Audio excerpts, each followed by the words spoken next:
A History of Europe, Part 1. The book is prefaced by the author's foreword. My intention in this book is to provide an outline of the history lying behind Europe. My starting point was what I said about Europe several years ago in my History of the World, and the structure of this book reflects that. Sometimes I have repeated here things I said in that earlier book, when I have not changed my mind about a particular topic, and have felt no need to give it more or less attention. I have not hesitated to repeat myself. When my words still strike me as the right ones, there seems to be no point in striving for elegant variation. But anyone who has read that book will find in this one much that is new and a different perspective. My wish has been to write a serviceable guide.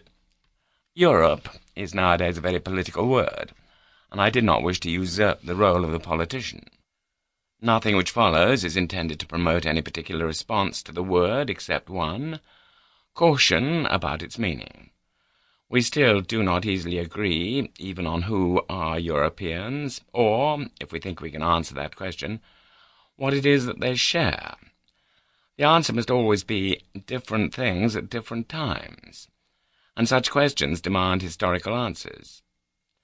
History settled much of the way most Europeans see themselves, though they may not know it, and it is worthwhile to try to discern what it was that left many of them with a sense of shared experience. It may now be more than ever desirable to try to make sense of the past and measure its present weight. Recent events have shown how we are only too often taken aback by the history erupting or re-erupting around us. The past is always lying in ambush, as Ireland shows only too well. It should not be necessary to point that out, but history now gets less attention in the family and at school than was once the case, and that makes us more vulnerable than in the past. Only a few months ago I read in my newspaper that there are now officers of the Royal Air Force who do not know what the Battle of Britain was. More tragically and bloodily, forgotten history has just helped to give Bosnia 5 years of misery. My immediate stimulus to write was an invitation from my publisher, David Atwell. He must not be thought responsible, except in the most formal sense, for the selective and personal views set out here, but I am grateful for the opportunity he gave me.